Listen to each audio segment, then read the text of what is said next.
Bonjour à tout le monde, je m'appelle Azvukaline, musicienne et chanteuse, auteure de la méthode Résonance interne. Je remercie chaleureusement Laetitia de m'avoir offert la possibilité de m'adresser à vous aujourd'hui. Je veux vous offrir quelque chose d'extraordinaire, c'est plus fort que moi. Je suis persuadée que ceux qui resteront jusqu'à la fin ne le regretteront pas. Et pour vous remercier, j'ai préparé un cadeau. Restez avec moi jusqu'à la fin. Les événements actuels dans le monde éveillent en chacun la conscience que nous sommes arrivés à un point de basculement. Ce qui paraissait immuable depuis des décennies se disloque. D'un côté, il y a la destruction. De l'autre, quand le monde s'effondre, que les vieux murs se fissurent, que les appuis familiers se brisent, c'est précisément dans ces crevasses que germe le nouveau. Comme si Shiva lui-même danse, son feu purifie ce qui alourdissait l'âme, et ses étincelles ouvrent la voie à la naissance d'un monde différent. Dans mon métier de chanteuse, j'ai toujours été consciente des vibrations que j'apportais au monde, et j'ai toujours soigneusement choisi des musiques douces, porteuses d'harmonie et d'amour. J'entends souvent des gens dire « Le monde va vers un effondrement économique, ça va mal partout ». Mais ces paroles ne sont que la constatation de faits visibles à l'extérieur. Pourtant, peu de personnes réalisent que l'état intérieur, invisible aux yeux de tous, est la clé de la paix. Si vous êtes de bonne humeur, vos pensées, réactions et actions sont tout autres que lorsque vous vivez dans la peur, la colère ou la dépression. Votre vibration influe sur le monde environnant. Aujourd'hui, le monde exige de chacun cette conscience. La paix ne s'établira pas tant que chacun n'aura pas compris qu'il est co-créateur de ce chaos. Comme le disait Gandhi, soyez le changement que vous voulez voir dans le monde. Ceci n'est pas simple, personne ne nous a appris cela à l'école. On ne nous a pas donné de protocole pour maintenir la paix intérieure. Au contraire, le conditionnement destructif des populations n'a jamais été aussi poussé. Beaucoup continuent de croire que les systèmes politiques seuls construisent le monde et refusent d'admettre que la cause se situe à l'intérieur de chaque individu et qu'il faut assumer sa responsabilité. La bataille se joue aujourd'hui pour chaque âme. L'âme qui maintient la paix et l'harmonie en elle influence le destin de la Terre. Parce que malgré la grandeur de la planète, rien ne séparait véritablement, mais forme un tout. Comment acquérir ces connaissances et compétences? Par où commencer? En tant que musicienne, musicologue, peintre, chanteuse et compositrice, j'ai été en contact dès l'enfance avec les effets vibratoires. Mon parcours musical m'a naturellement conduite à explorer les domaines énergétiques et spirituels. Le contact avec des codes lumineux en peinture et l'art des vitraux a également influencé ma sensibilité. Il y a quelques années, j'ai créé une méthode qui s'appelle Résonance interne. J'ai écrit un livre, Les secrets de la résonance interne.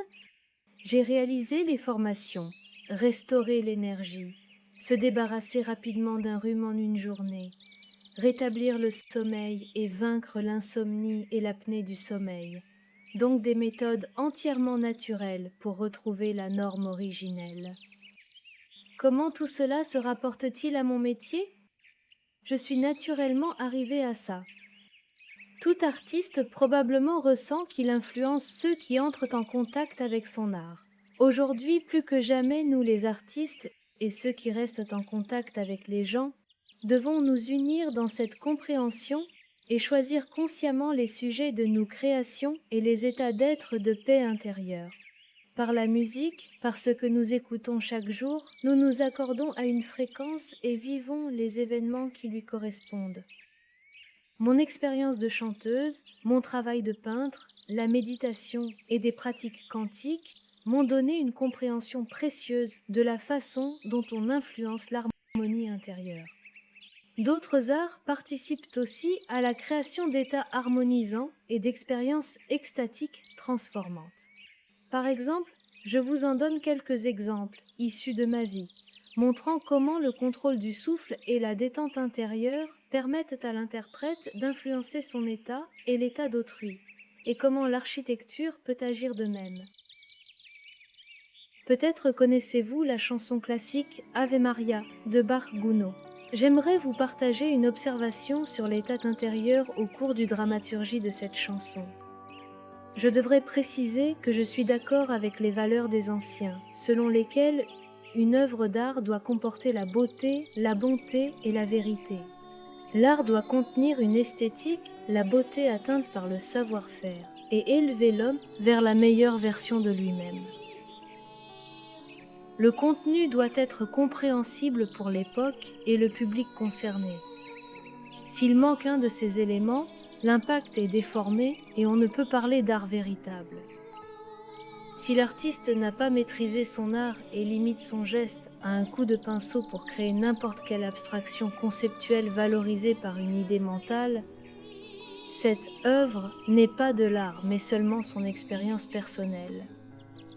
De même, un compositeur diplômé qui produit une musique destructrice, incorporant un thème de dépression sans transcender cette émotion, manque à sa véritable mission, accorder l'auditeur à la source divine.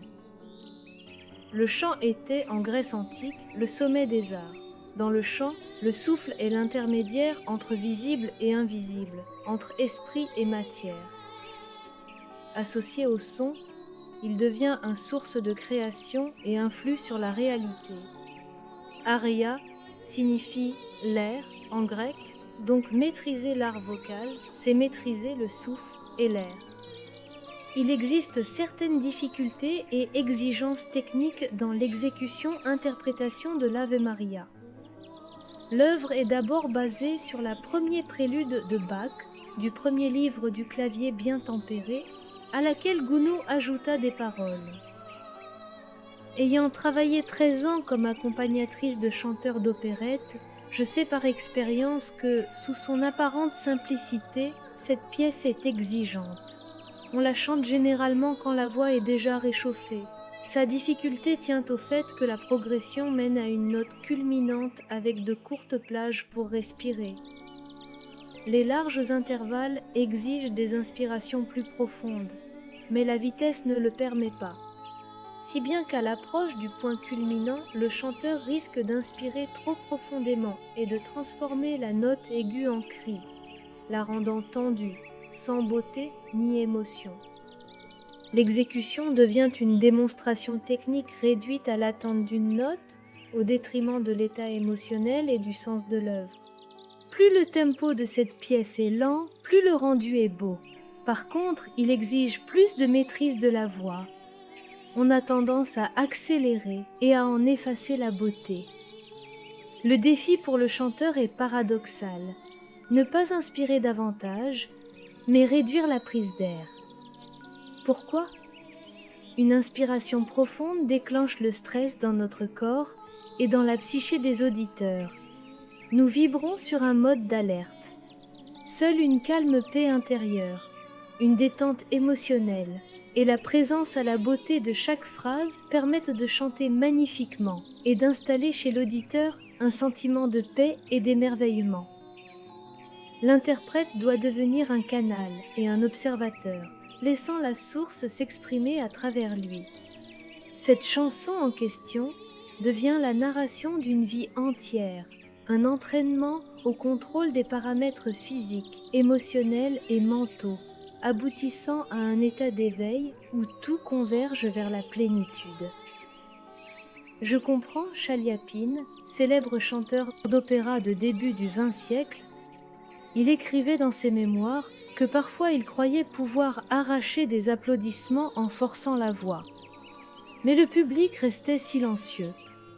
Ce sont pourtant les instants où il abandonnait son ego et laissait passer la présence divine à travers de lui. C'est en ce moment-là qu'il déclenchait l'ovation.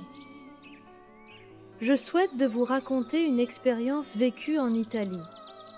J'ai décidé de monter au sommet d'une cathédrale. À l'entrée, un écriteau avertissait « L'escalier en colimaçon manque d'air ». Déconseillé aux cardiaques et aux personnes souffrant de troubles respiratoires. J'ai souri de mon audace et j'ai ouvert la porte. Tout de suite, l'étroit boyau m'a avalé. Des gens descendaient, me frôlaient et le passage se rétrécissait. Le long du chemin, on apercevait de petites niches en pierre, telles de minuscules cellules, dans lesquelles on pouvait deviner les traces de l'emprisonnement des prisonniers. Sur les murs étaient dépeintes des scènes du purgatoire, et tout cela créait une atmosphère pesante, presque physique. L'air manquait vraiment, surtout sous la chaleur écrasante de l'Italie. Chaque pas devenait un effort, chaque respiration un compte tenu. L'ascension me parut infinie, bien que la tour ne fût pas si haute, parce qu'il n'y avait pas de pause possible. Derrière, on me pressait. Devant, on se croisait, comme si la pierre elle-même imposait d'aller jusqu'au bout. Peu à peu, j'ai senti mon corps se rétrécir, comme comprimé par l'histoire des lieux. Un vertige intime s'est mêlé à des visions fugitives des souffrances que ces murs avaient retenues. La lumière se faisait rare, seulement quelques lampes jaunes tremblaient le long d'escaliers. La claustrophobie me murmurait des pensées absurdes. Et si je manquais d'air ici même, tandis qu'un silence épais me donnait l'étrange impression de juger ma vie comme une succession de gestes et d'émotivations vaines et insignifiantes.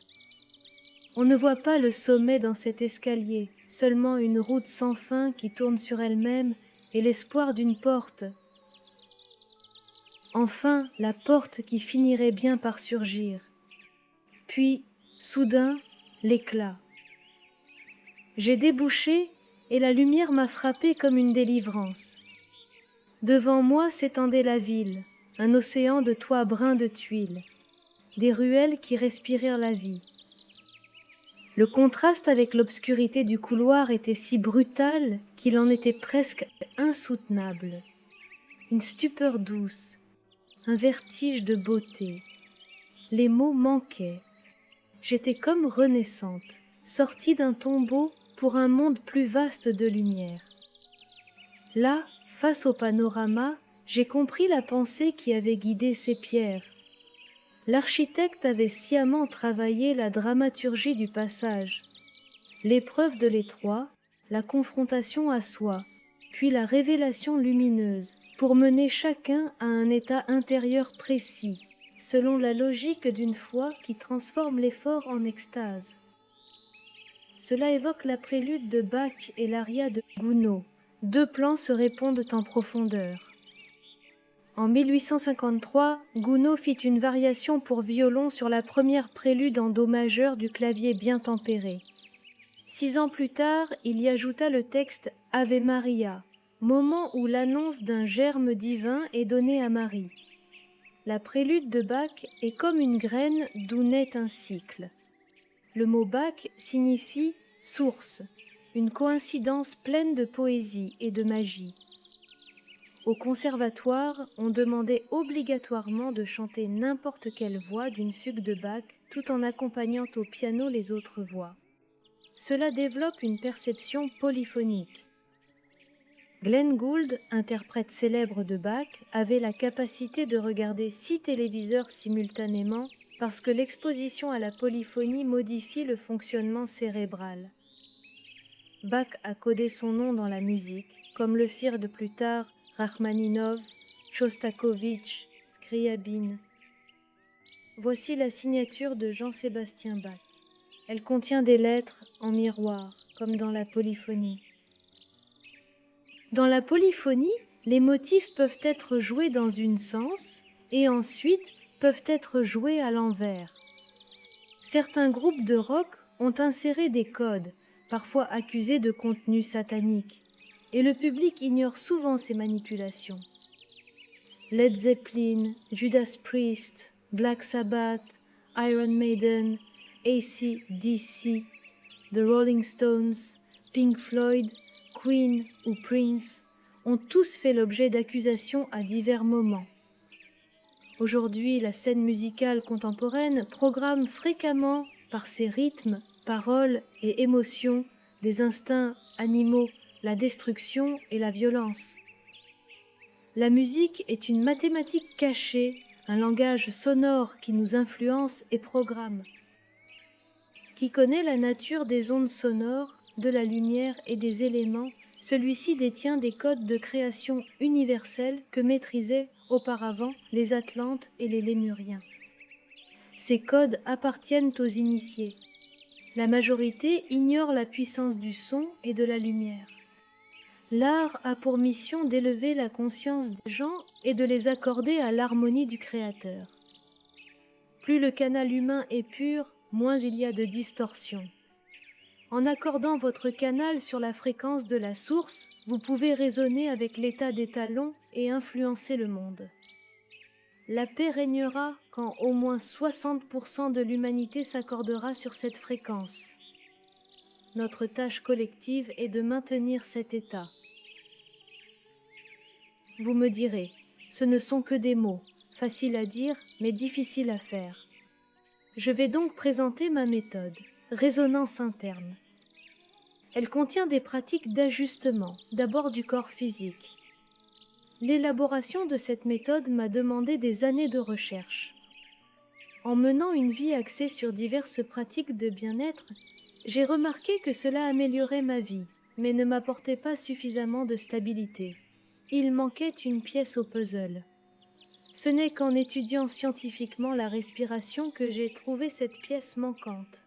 J'ai découvert la respiration de vie et la respiration de mort, et je suis devenue formatrice d'une méthode médicale brevetée visant à rétablir l'homéostasie de référence chez l'être humain, LVRP, liquidation volontaire de la respiration profonde. Aujourd'hui, il est crucial de devenir autonome, indépendant des remèdes externes, médicaments ou remèdes miracles. En matière de santé, il peut arriver qu'on n'ait pas sous la main tisane, décoction ou extrait. La méthode que je propose n'exige que la maîtrise correcte de la respiration normale, celle qui maintient l'homéostasie. Je vous invite à l'apprendre maintenant, tant que vous en avez la possibilité. Si vous ignorez que l'humain est un système autorégulé et autoréparateur, vous resterez convaincu qu'un remède extérieur vous guérira. Je ne suis pas opposée à la médecine. Elle a sa place, notamment en urgence. Mais si vous ne cherchez pas les causes profondes des dysfonctionnements, vous ressemblez à une voiture dont on ignore les voyants d'alerte. Vous vivez dans la peur de l'inconnu. Vous confiez votre santé à d'autres et leur accordez une confiance absolue au lieu d'avoir une idée claire et scientifique de son fonctionnement. Sans comprendre la cause principale des pathologies, vous êtes dans l'ignorance de ce que l'avenir vous réserve. Beaucoup considèrent comme inévitable le déclin lié à l'âge, alors que le corps se renouvelle continuellement et mérite qu'on sache comment l'entretenir. La maladie est un écart par rapport à la norme. Il ne s'agit pas seulement de supprimer des symptômes, mais de restaurer son état d'étalon et son harmonie. Pour comprendre la mécanique du maintien de la norme, il faut connaître les éléments qui composent le corps. À la base de la forme biologique humaine se trouvent le carbone, l'oxygène et l'hydrogène. Et donc, c'est évident que la voie de la santé passe par l'interaction correcte avec ces éléments. Quelle est la clé de cette interaction? La respiration. Sans respiration, on ne vit pas 2 minutes. Si le pH ou la concentration en ion hydrogène s'écarte de la normale, vous le ressentez immédiatement, voire vous en mourrez. Ces éléments constituent notre forme de vie. La vision globale de la normalisation des systèmes du corps découle du rôle primordial de la respiration. Comprendre le mécanisme réel de la santé trace la voie adéquate vers elle. Choisir des méthodes fondées sur cette compréhension garantit une vie longue et sécure. L'homme est un système à rétroaction. Il possède des paramètres. Pourquoi personne ne pense que la respiration devrait elle aussi avoir une norme? On nous propose 1000 techniques, respiration en carré, triangle, méthode Wim Hof, pranayama. Qui fournit des mesures concrètes? Connaissent-ils la valeur de la fonction respiratoire essentielle décrite en mesures concrètes, sans laquelle on ne vit pas 2 minutes?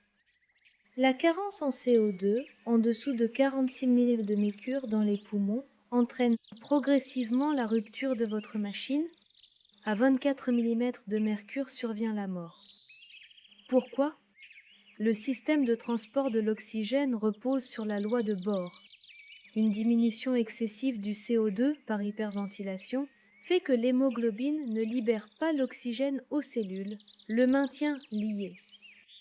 Ainsi, en respirant profondément dans l'espoir d'augmenter l'oxygène, on prive ces cellules d'oxygène. Elles souffrent d'hypoxie. Le corps réagit alors par des mécanismes de protection. Il provoque une vasoconstriction et élève la tension artérielle. Il favorise la formation de polypes nasaux pour retenir le CO2 et peut déclencher des crises d'asthme ou des apnées du sommeil pour corriger la situation. Intervenir en traitant seulement les symptômes, sans s'attaquer à la cause, aggrave le problème. Ramener la respiration à la norme permet à l'hémoglobine de rendre l'oxygène disponible pour le cerveau et les symptômes s'estompent rapidement.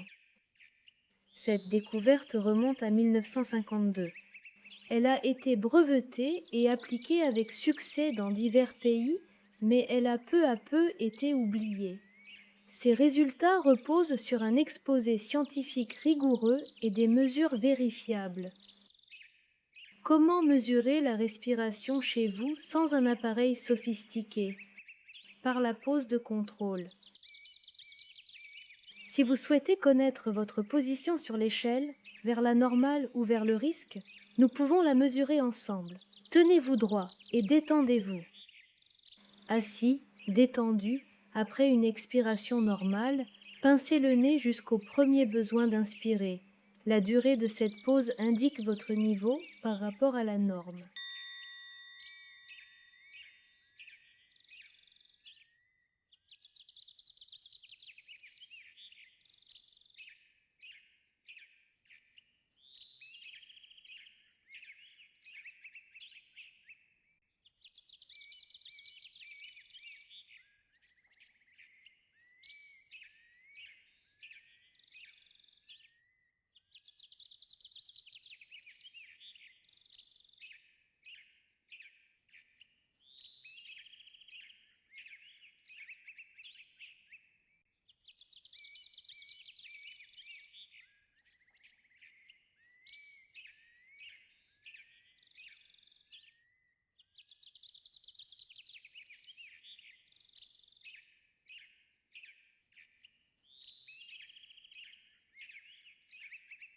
L'être humain est un tout où physiologie et conscience s'influencent mutuellement. Dans mes cours, je propose des exercices tirés de la psychologie, de l'hypnose et des pratiques quantiques pour agir sur la psyché, puis sur la respiration, qui en retour influence la respiration, créant une boucle finale.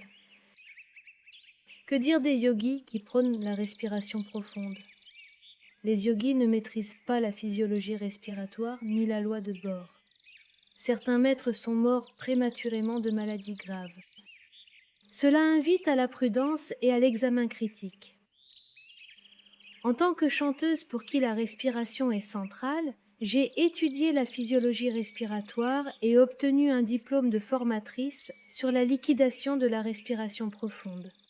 Cela m'a permis de me débarrasser des problèmes de gorge et de nez, de chanter par tous les temps, d'éliminer les mucosités gênantes liées à l'hyperventilation réflexe.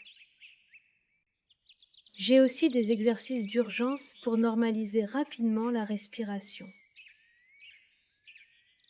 La respiration profonde chronique est à l'origine de nombreuses pathologies.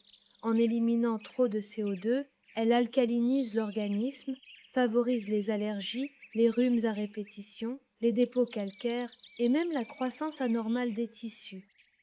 L'hypoxie cellulaire incite à respirer plus profondément et entretient ainsi un cercle vicieux. L'organisme se protège alors en réduisant les voies d'élimination du CO2, ce qui diminue l'apport d'oxygène aux tissus. Voici le paradoxe physiologique. Plus on respire profondément, moins les tissus reçoivent d'oxygène. Comprendre la loi de Bohr est primordial et explique pourquoi l'hyperventilation provoque cette hypoxie et pourquoi la correction respiratoire rétablit l'homéostasie et la norme des paramètres corporels. Dans un corps malade et dévitalisé, il est difficile de générer des pensées positives, de se concentrer et de réaliser des projets. J'invite donc chacun à découvrir et à pratiquer les secrets de la résonance interne. Un protocole précis visant à normaliser les paramètres du corps, associé à des conseils pratiques de mon expérience. Ce n'est pas un traitement médical, c'est un ensemble de méthodes naturelles, basées sur méthodes simples et mesurables pour établir la norme respiratoire. En retrouvant la norme physique avec l'ajustement intérieur du bien-être, vous pourrez accéder à des niveaux de conscience plus productifs. Nous vivons une époque où ce que nous cherchons est déjà à l'intérieur de nous, ce qui d'ailleurs a toujours été. Il faut cesser de s'éloigner dans des quêtes extérieures. En activant votre résonance interne, vous découvrez votre autonomie vis-à-vis du monde extérieur. On ne peut plus vous manipuler par des promesses illusoires. Autrefois, du XIIe au XVIIe siècle, on vendait en Europe des poudres de momies égyptiennes comme remède magique. On croyait que le corps des momies conservait la force de l'immortalité et pouvait guérir. On les réduisait en poudre et on les prenait contre le mal de tête, les hémorragies internes. On en ajoutait même au vin. On soignait avec cela les ulcères et les abcès. Honnêtement, l'homme moderne n'en est pas si éloigné. On peut lui faire croire n'importe quoi et lui vendre n'importe quelle panacée s'il ignore le fonctionnement de son propre corps. En réalité, les ressources sont en nous. Je donne une image. La noix de coco contient tout ce qu'il faut pour germer et survivre aux tempêtes. De même, vous pouvez puiser vos ressources internes et résister aux influences extérieures. Cette autonomie créatrice est la résonance intérieure. Vous grandissez en vous transformant. Le développement humain s'opère quand on se transforme intérieurement. Vous devenez plus finement sensibles à vos émotions, à votre respiration. Vous vous enrichissez intérieurement. Votre réussite ne dépend plus de la reconnaissance extérieure, mais d'un état intérieur de détente et de confiance à une source inépuisable du Créateur. Cet état se manifeste peu à peu dans votre vie extérieure, et c'est ainsi que le monde change. Mes programmes intègrent des connaissances générales de physiologie, psychologie, hypnose et pratiques énergétiques. Une trousse de premiers secours dont je me sers depuis des années, que je mets à votre disposition. Je ne fournis ni soins médicaux, ni suivi psychologique.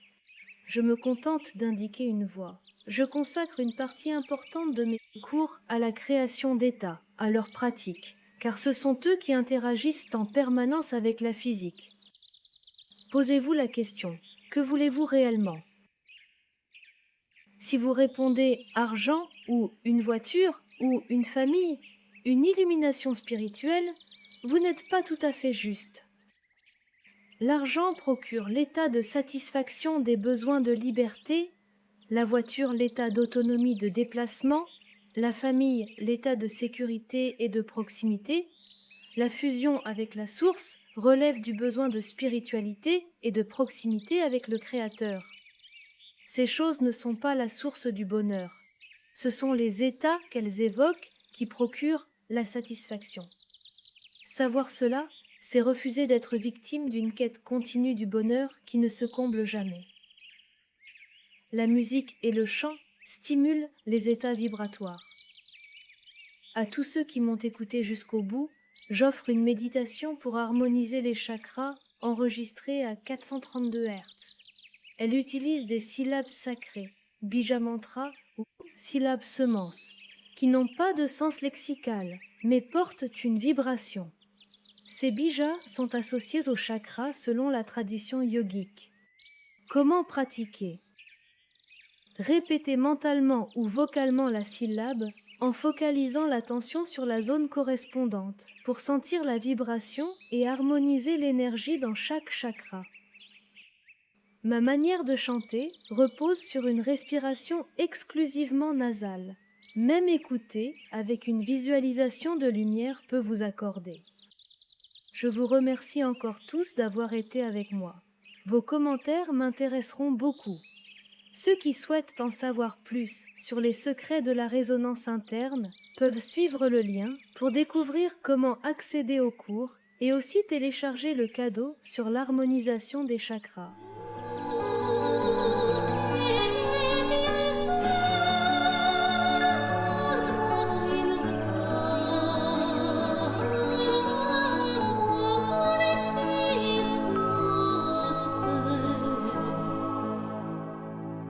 Oh